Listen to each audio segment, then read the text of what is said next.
According to reports, the federal government has moved the partial closure of portions of the Lagos-Ibadan Expressway to September 2nd, 2019. The partial closure was initially expected to commence on Saturday, August 3rd, to enable construction company Julius Berger to work a stretch of 1.3 kilometers between Berger and Kara Market.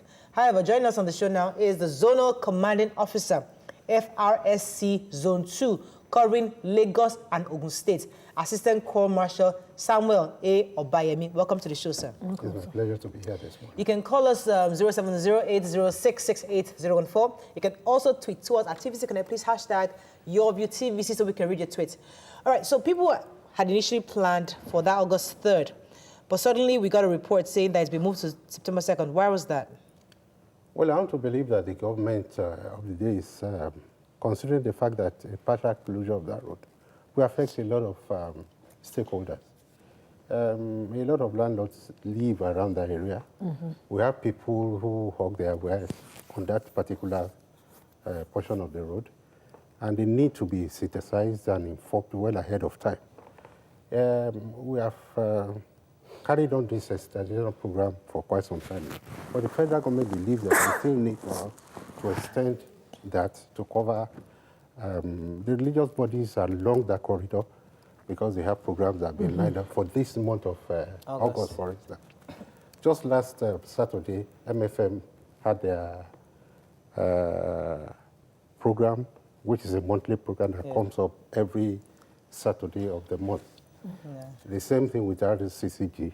They have their own program that comes up, that is the Holy Ghost Night, that comes up every Friday of the month. As I speak, how long is this week off? As I speak with you, yes, there is this 67th National Convention that has started, that will last for about 6 days. Yes. Yes. And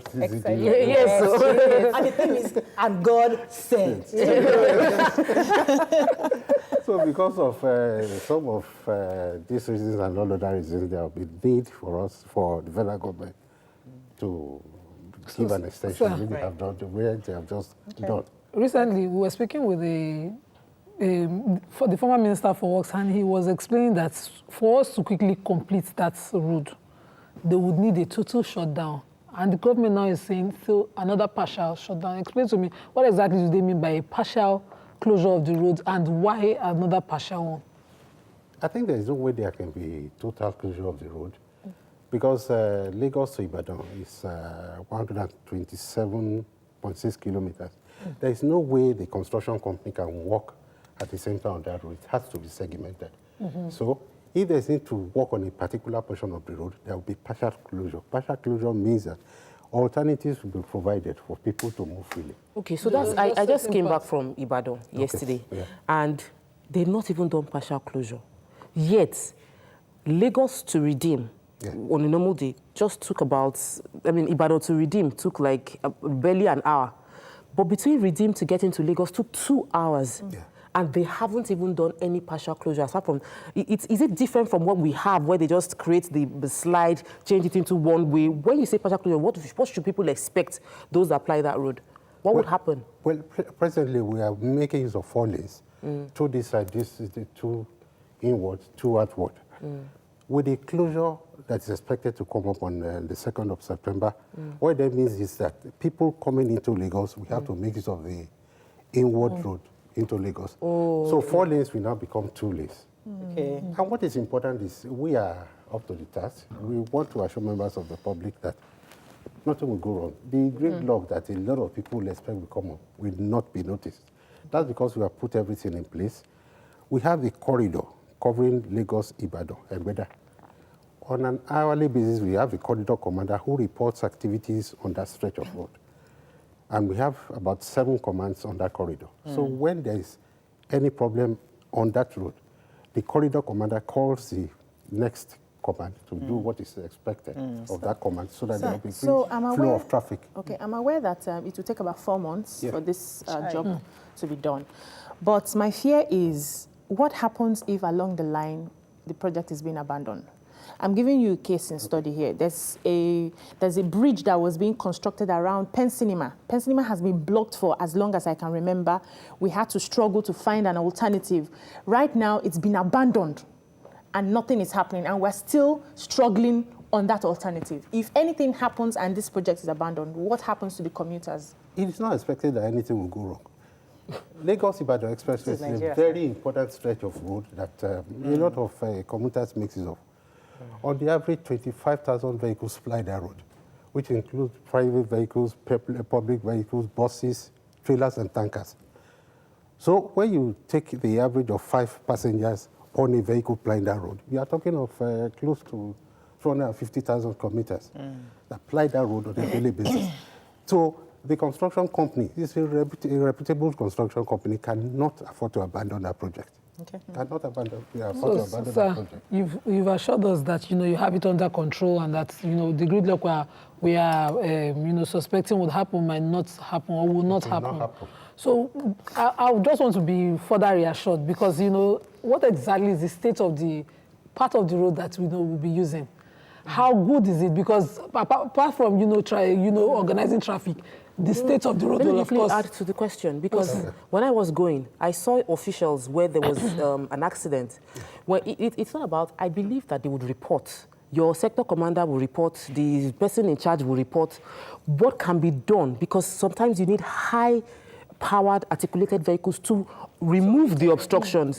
What are the plans that, because I'll see the officials there, they stand there, and they'll be saying, pass here, pass here. Well, all of us are stuck. We'll be passing one by one. So there will be difficulty, and I don't think we should sugarcoat the reality of how it's going to be to people watching. What other, apart from just reporting, has been planned out to ensure there's amelioration of the challenges people will go through for that period of 4 months? Let me let you know that at the moment we have a 70-ton tow truck. Okay. That is assigned to move all obstructions up the road during this period. Good. Apart from that, we're in touch with tow truck owners along that corridor. So when we have problems of gridlock, breakdowns, obstructions, crashes, we call on these tow truck owners to assist, and they have been assisting us. This is something that we've been doing over a long period of time. Since that project started, they have their mode of operations. What they do is they cordon off a particular road that they intend to work on and create alternative roads for people to pass. Okay, let's talk about movement easy for all commuters and road users. Let's talk about the alternative roads right now, because now Lagos-Ibadan obviously is that one road, trucks come in and leave through. So as you're saying, whether we like it or not, those ones would always come in. So we can actually just stop plying those roads for that period. But what are the alternative routes for us? Go? If we're going to Ibadan, where else? I'm going to Ibadan now. I'm going to go to camp. How else do I get to camp? Well, that's the only route to make use of for now. Okay. What is important is for people to always be patient, have consideration for all road users. Okay. When people drive against traffic, definitely there will be gridlock. When people refuse to give way to other road users, when they are supposed to, there will be gridlock. So our appeal is for them to have consideration for all road users. This is not the period where we expect people to put rickety vehicles on that corridor. Because once there's a breakdown, traffic will build up. Yeah. And once the traffic builds up, it leads to... so that was the question earlier, that there will be breakdown, whether we like it or not. This is Nigeria. Yes. We have tow trucks ready on standby. Let me come to my Julius and I'll continue. Okay, so... we'll take care of that. I was told that you people are going to... There's provision to ensure that the place is properly lit up. Yeah. So that to make sure that... That is the work of the construction company. Oh, okay. They are the ones in charge of that. Who we hold accountable if that doesn't happen? That is the construction company. Okay, so Nima asked the question, and she said that what is the quality of the road that will not be asked to pass? Is it because sometimes if we are passing one lane, and the one lane has potholes, that reduces the time, it increases the stretch. So is there a plan to ensure that the road that will be forced to, the one lane all of us will be forced to squeeze through, is actually motorable, so that it's not that we're now facing potholes on that one too? And would other stretch of the road be freed up? Because there's many partial blockage. Would they free up some other areas so that the transit will be easy to that point? Obviously they will. Because as it is now, like I said, there are 4 lanes. Presently, they're working on 2 lanes in outward Lagos. It's expected that by the time that there's partial closure on this other side of part of the road, the traffic will shift to this other part of the road, inward, outward. Outward, same thing. So there's still, you're saying it's the same blockage we have now, right now? No. Right now, we're making some foliage. Let me take this call from my papa. Good morning, are you there? Yeah, I'm there. Good morning. Thanks for holding. Go ahead, please. All right, I just want to...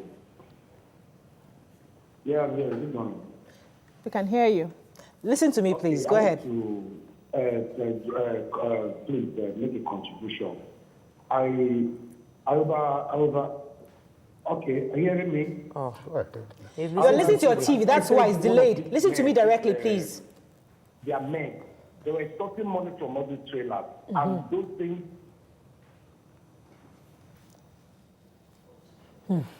I have to cut it off. I'm sorry. Right. You were talking about road users being considerable to other road users. I know that there was a time we were traveling to, I think maybe Campbell, Ibadan or something, and there was a lot of traffic. The driver at the time took the shoulders. He started driving on the rough part, which is like the side. I mean, the train. By the time we did that, it was a bit more congested. Now, would your men be on road to stop that, or would you encourage that to ease out the traffic? Well, that cannot be encouraged. The hard shoulder remains the hard shoulder. He is not meant to be driven on. What we do during this period is more of traffic calming, traffic control, and the fact that road signs will be placed at specific areas that our men will be there to tell people how to make proper use of the road, where there are diversions. Let me take Tunji and I'll come to you. Tunji, please listen directly to me. Don't listen to your TV because the TV gets a bit delayed, so you don't hear me properly. Thanks for calling. Go ahead, please. Good morning. My name is Tunji. This is my first time calling. Welcome to the show. Welcome to the show. Well, I think we're getting some things wrong, basically. I just want to clarify a few things. The government power sector, the government is doing a remarkable job to solve that Lagos-Ibadan problem. But the problem is that most of the problems that we have in Nigeria is our fault. I'll make, even in waste management, it's our fault as citizens. I'll make an example of MFM. I was invited for a program last year. That was the first time I attended an MFM program. We got there in record time. They finished by 12 noon, and we came out into the car park. I'm not kidding. We moved just like a few centimeters. 4 hours to go to cover about 30 centimeters. I'm not saying meters, 30 centimeters in that car park. 4 hours. We didn't even see the expressway. It doesn't make sense when those people that are actually causing traffic are not taking cogent steps to solve the problem. An example is very simple. They can basically tag all those car parks, set timers, when the cars are supposed to come out and when they are supposed to stop coming out for each car park. We can manage traffic in Lagos, no matter how much the vehicles are. We need to restrict the movement of vehicles to certain times, and when it comes to events, each car park can be dedicated with timers. Okay, so it's complaining about the difficulty exiting. Thank you, Tunji. From the various from the various car parks within MFM when you went for a program. Okay. So, like, a lot of programs there leads to traffic. It's not saying that it's easy to conduct it if one waits for the other and people are coordinating this traffic. Do you have extra men that will be on the road during this period? Definitely. We are mobilizing people from the component commands around Mowe and Ibafo. As it stands today, there are about 83 staff from both commands, that is Mowe and Ibafo monitoring that zone. So we need more staff from the various commands around here to make it about 160 staff that we're making use of for this exercise. So, sir, your agency is constantly, the one, as it is now, the one in charge of, the state of our roads, the regulation of roads and cars and everything in Nigeria. How often do you suggest to governments that, the state of the roads be improved? I ask the question because the diversion, the alternative roads, the Ikorodu, Shagamu, on the Ijebu-Ode, Ikorodu-Ijebu-Ode road, people have complained about the state of those alternative roads for years. When we have this kind of palliative coming, this kind of closure coming, and people do not have confidence in the state of those There's no other roads, option. How often do you suggest to government that those other roads should be put in top notch? Being that your men have more on-ground experience of the quality of the road. Yes, I want to let you know that part of our responsibilities is to suggest to government how they can improve on our roads. On a monthly basis, we write our reports, which we forward to the Ministry of Federal Ministry of Transportation to see what they can do to offer palliative measures towards ensuring that our roads are safe to be walked upon. Right. Let me take a Modoton. Modoton, are you there? Yeah. Thanks for calling. Go ahead, please. Okay, good morning. I'm a first-time caller. Welcome to the show. Thank you very much. You see, concerning the closure of the road, I believe either we like it or not, they must close. Traffic will occur. Either we like it or not, it will occur. But my problem is this. You see, this commercial driver, I think they are the major problem of the traffic. They park along the road, pick passengers, drop passengers. I believe Redeem moved their new auditorium inside, very deep inside, just because of this traffic of a thing. Like you see, the old auditorium is very more close to the express than the other one. You see, road safety alone can't do the work. You see, in Lagos State, the only person the commercial force respect, the only force agency they respect is tax force and LASMA. So I think they need tax force, LASMA, and in Lagos and Ogun State to do the work. Right. Thank you very much. Thank you very much. Yes, go ahead. So I know that sometimes security agencies on the roads, they want to stop these bus drivers. They want to chase them around. And, you know, we have them stopping bus drivers in the middle of a very narrow road because they want to catch them. So they find a way to block and it causes traffic. Now we're going to have 2 lanes reduced. We're having, and not just 2 lanes. Instead of 4. Instead of 4. Is there a guarantee that we will not have such, you know, security officials on that road stopping, like mounting a roadblock in that traffic? Well, I said earlier on that we are going to do more traffic calming, traffic control, and to ensure that there's free flow of traffic. FRSC cannot do it alone. Okay. We're involving other sister organizations. Yeah. The police will be part of that operation. The army will be there. Custom. Because they always stop to check vehicles. We are not working with custom on that corridor. For now. For now. Okay. For now, we are not. Because we are not supposed to stop vehicles.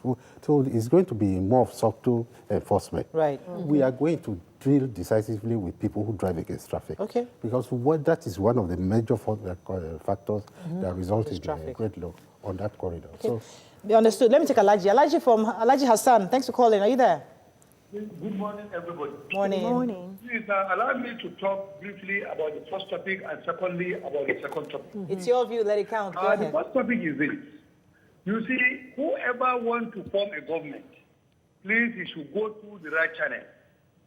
Boko Haram wanted to form government. Shia wanted to form government.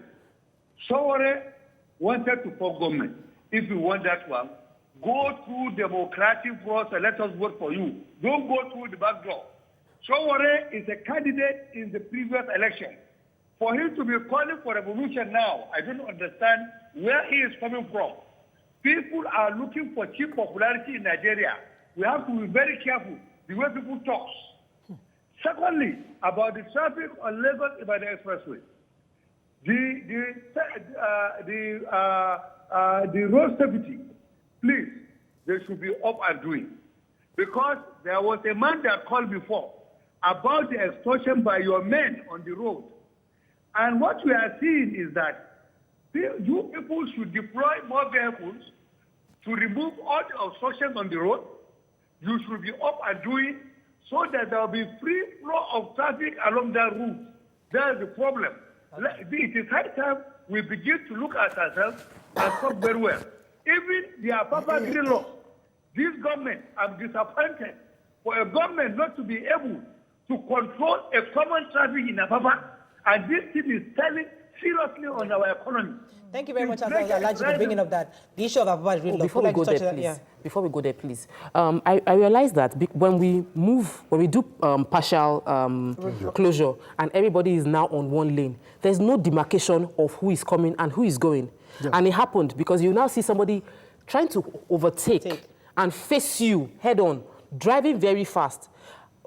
Is there going to be any penalty? Are you using technology, maybe a camera or something, to ensure that those kind of people are captured? Because those public transport drivers do that shunting and it might lead to accident and all of that when we are forced into a face me and face you business on the road? Well, with the arrangement that is on ground, there will be proper demarcation. There will be people coming into Lagos and people going out. There will be proper demarcation. Okay. And that is why I said people must have consideration for other road users. Again, there's need for everybody to be patient. It's a passing phase. Once that road is completed, in 4 months, hopefully, other portions of the road will also be addressed. Because as it is, the Lagos-Ibadan Express road will not be completed on the year 2021.